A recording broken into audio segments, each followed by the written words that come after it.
En el otoño de 1921, el presidente Álvaro Obregón nombró a José Vasconcelos titular de la recién creada Secretaría de Educación Pública. Como parte de su proyecto de recuperación de México a través de la cultura, Vasconcelos comisionó a diversos artistas para que plasmaran las ideas generadas por la revolución en los muros de edificios públicos. Uno de los primeros fue precisamente el de la SEP, que materializaba la idea de una educación de carácter federal. Así, se detonó el nacimiento del muralismo mexicano.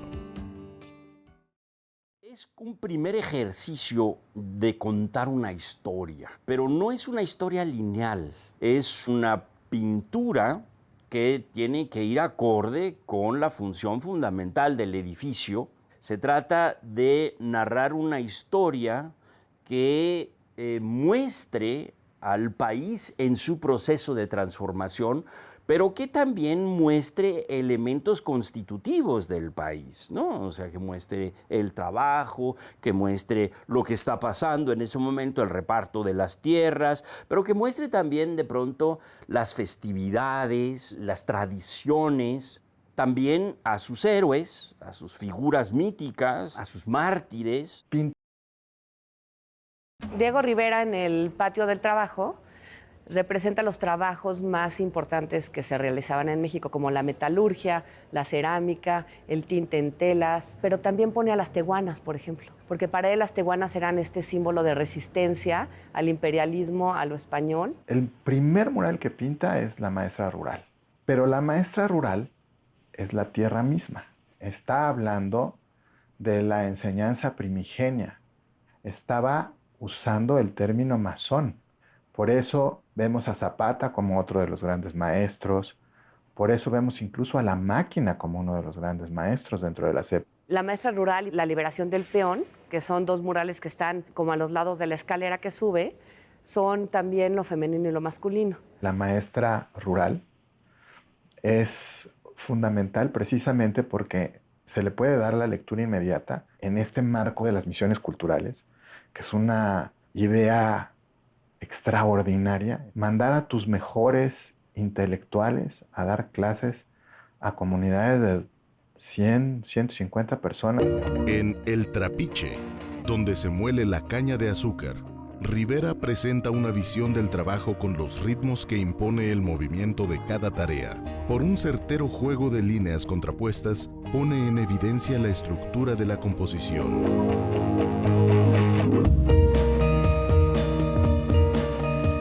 En el cubo de la escalera, Rivera logra una continuidad entre la pintura y la arquitectura. Allí, plasma una metáfora de la geografía de México, donde aparecen el nacimiento del mar, las costas, el viento, el trópico, una selva antropomorfa.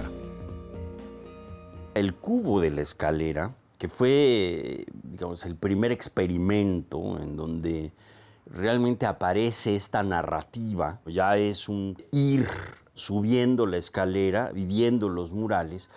Ahí hay un experimento de narrativa de Diego Rivera muy interesante, porque forman una unidad, pero que empieza precisamente abajo en el ámbito telúrico, en lo que sería la base de este país, y ahí está el mundo prehispánico.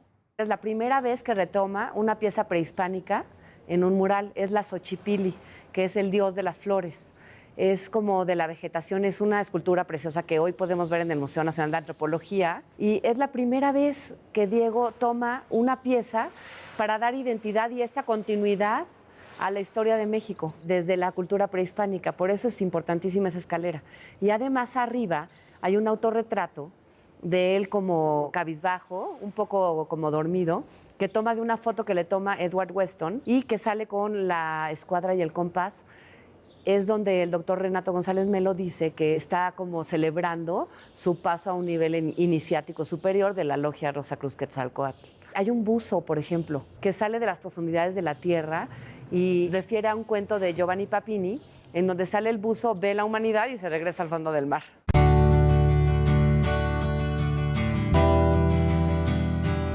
En el patio de las fiestas están representadas las tradiciones del pueblo de México y sus festividades populares, religiosas y cívicas.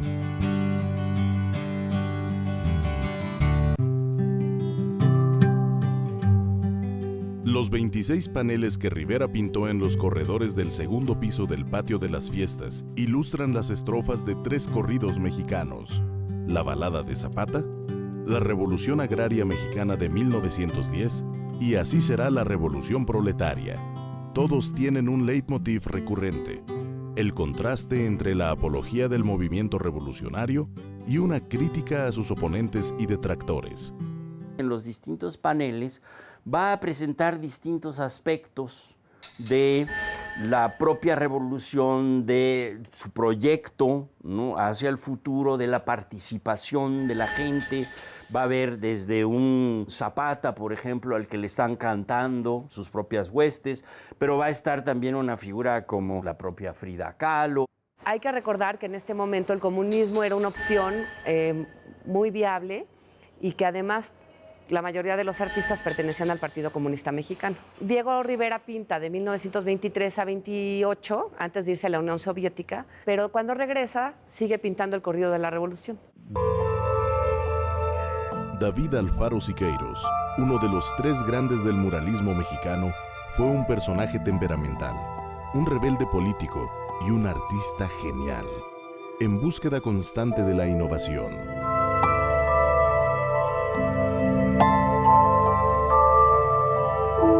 El aporte más importante que tuvo este pintor para esta corriente mexicana fue el introducir herramientas modernas a la producción mural, como sería la cámara cinematográfica, la cámara fotográfica y el uso de materiales plásticos en lugar de pigmentos. Y es muy interesante, digamos, entender que este es un artista que iba a la esquina, a lo que es hoy en día la Comex, a que le prepararan sus pinturas.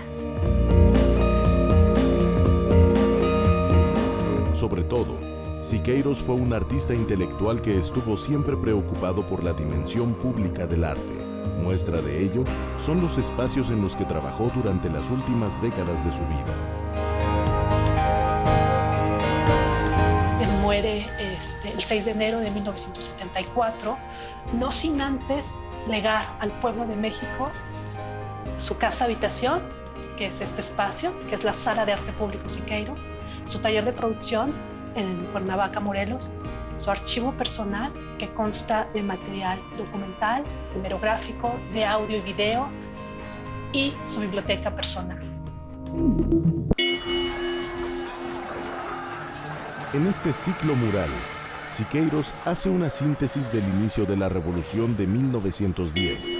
Se inspiró en fotografías y documentos de la época, como la imagen de su suegro, Leopoldo Arenal.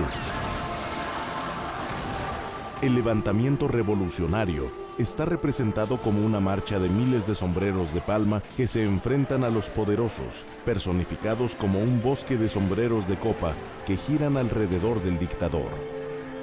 Don Porfirio aparece rodeado por unas bailarinas, vestido de gala en la silla presidencial mientras pisa la Carta Magna.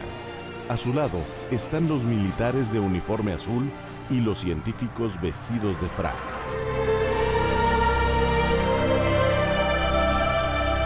Es muy característico este mural porque podríamos decir que inaugura una forma de investigación histórica bastante particular.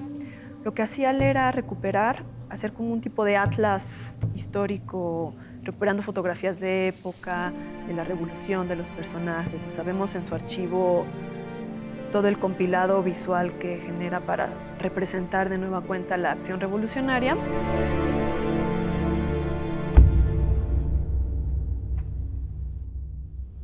Cuando viene de regreso de estar trabajando en el castillo de Chapultepec, Angélica a lo lejos se da cuenta de que hay agentes de la policía esperándolo. Lo aprenden y es encerrado en la cárcel preventiva de Lecumberri, acusado de disolución social, portación de arma, injurias a la autoridad y bueno, todo lo que eso conlleva, ¿no? A partir de ahí, la casa obviamente deja de estar habitada por el muralista. Y Angélica convierte este espacio en un centro de agitación y propaganda a favor de la libertad de David Alfaro Siqueiros.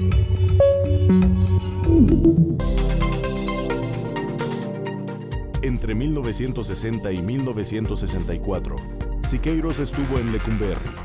y ahí realizó numerosos bocetos para el proyecto de la decoración del Hotel Casino de la Selva en Cuernavaca, del empresario Manuel Suárez y Suárez.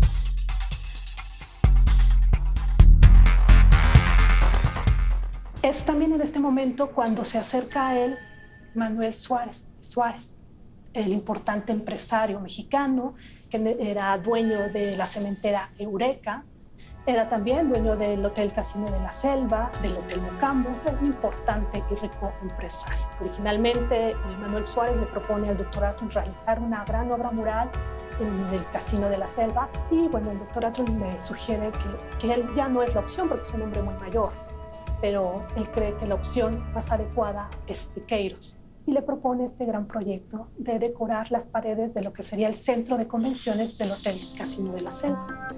Siqueiros, pues, obviamente, está maravillado con el proyecto y decide aceptarlo.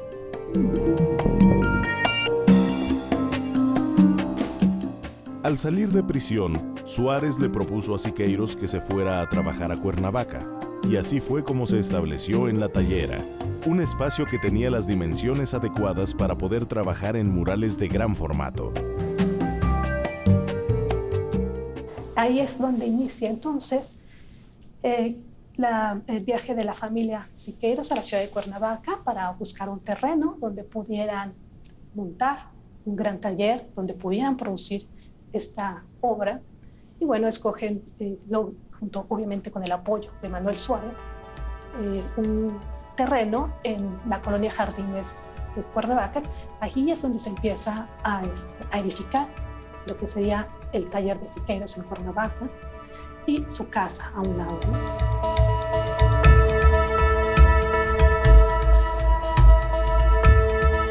Es tal el nivel de producción que hay en el taller, es una gran fábrica. De hecho, por eso también él le cambia el nombre de Taller Siqueiros a La Tallera, porque para él era como una gran mujer que estaba dando a luz grandes paneles. La Tallera estaba diseñada como una fábrica, un galerón y un patio construido con materiales industriales, en donde los artistas obreros trabajaban sin cesar. El taller que manda a construir en Cuernavaca cumple todas las necesidades que él siempre imaginó y proyectó, con todos los elementos que le permitan manejar, transportar una gran pintura mural. En donde toda esta teoría de producción a gran escala por fin iba a tener las herramientas necesarias para generar una obra de tales dimensiones. ¿Qué tipo de herramientas habría ahí? Poleas para grandes paneles. Tiene un sistema de poleas que él trajo de la industria automotriz hacia el museo.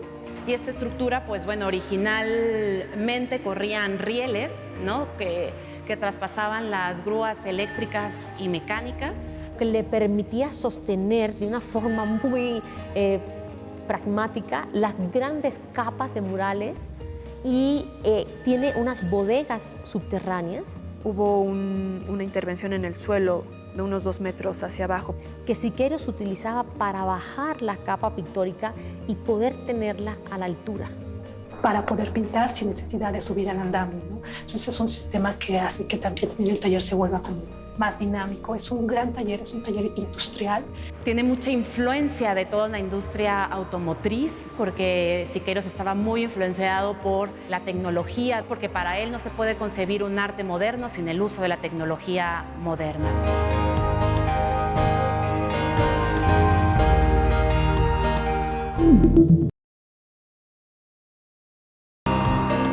El Poliforum es una estructura en forma de dodecágono, a manera de diamante multicolor. Las 12 caras están cubiertas con murales de Siqueiros, y cada una guarda estrecha relación con el mural del interior. El Poliforum es el primer espacio que se hizo en el muralismo mexicano ex profeso para albergar un mural. El Poliforum, a diferencia de los murales que hay en todo México, a partir del movimiento muralista mexicano, que están en paredes de edificios ya preconstruidos. y este es el primero que se hace un espacio arquitectónico para albergar el mural. El Foro Universal, con capacidad para 2.000 personas de pie, es un gigantesco espacio escultopintado en el que Siqueiros realizó su proyecto más ambicioso, la Marcha de la Humanidad.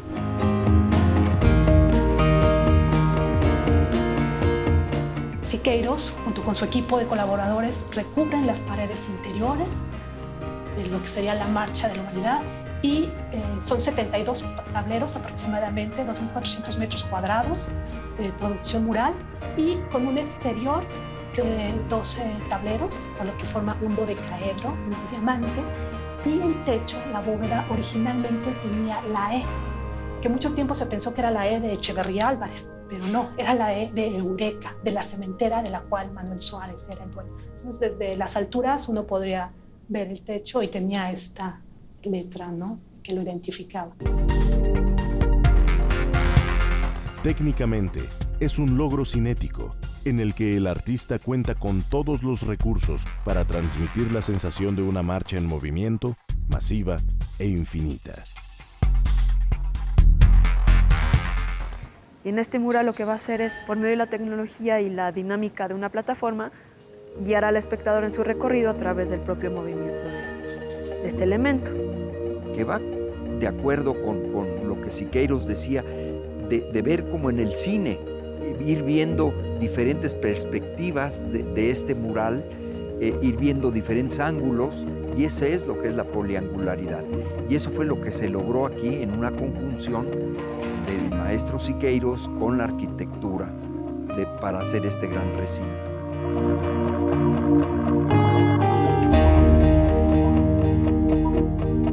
El tema central de la obra es la lucha de los pueblos oprimidos y la miseria en la tierra. Siqueiros dividió el mural en 4 zonas temáticas. En el muro sur, la marcha de la humanidad hacia la revolución democrático burguesa. En el muro norte, la marcha de la humanidad hacia la revolución del futuro.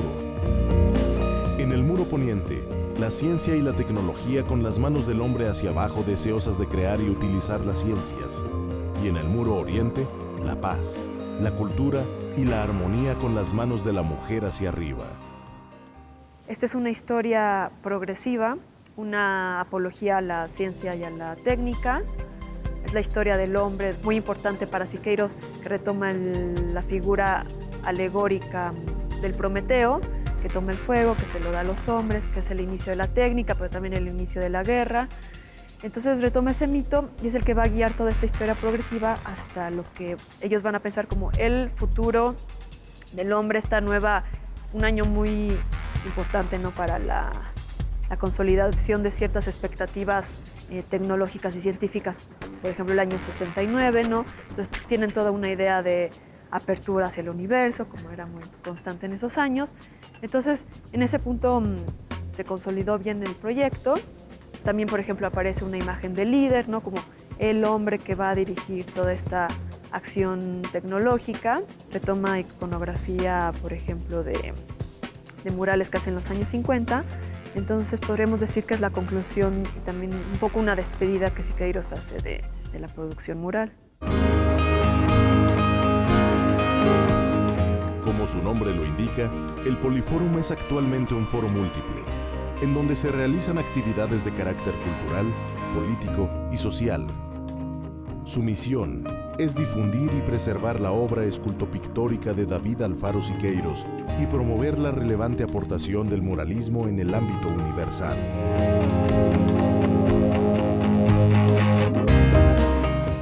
A mí me gustaría pensar que el gran legado de Siqueiros es esta figura del artista intelectual.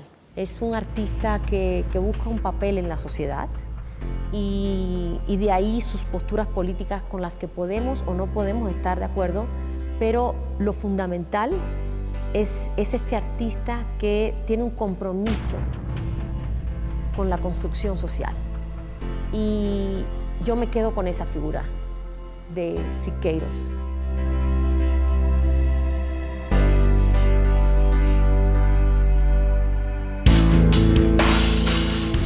En palabras de la crítica de arte Raquel Tibol, ni a los 24 años en Barcelona, ni a los 33 en Taxco, ni a los 35 en Los Ángeles, ni a los 44 en Chillán, ni a los 58 en Moscú, ni a los 65 en Lecumberri, ha tenido Siqueiros la preocupación por un triunfo de sentido individual. Él, como ningún otro artista mexicano, ha creído y cree con optimismo inquebrantable en el valor histórico, en la proyección social de un movimiento, suma de individualidades. En torno a sus tesis, avanzadas siempre prematuras, se irán aglutinando generaciones.